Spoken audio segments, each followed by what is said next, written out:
Okay, so another question I get a lot is, should I form an LLC to hold my investment property? So let's talk just a little bit about LLCs. So an LLC stands for limited liability company. So it doesn't stand for, the C doesn't stand for corporation, just company. It's not technically a corporation. It does share some similar properties.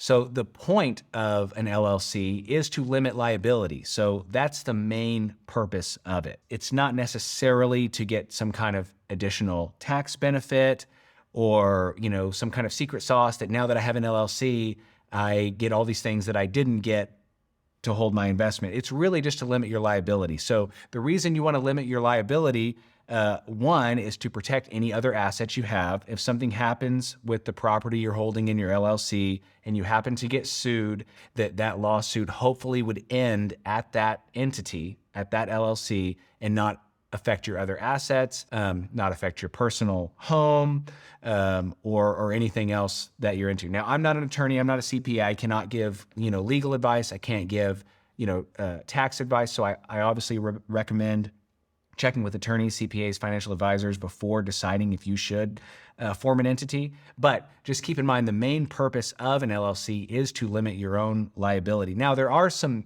benefits, in my opinion, reasons that it really makes a lot of sense to form an LLC, even beyond your liability that we'll talk about in other videos. But that is the main reason to form an LLC. You get a lot of the same tax breaks or write-offs, whether you drop your property in an LLC or not. And keep in mind that you will have some additional expenses for opening and maintaining once you form it.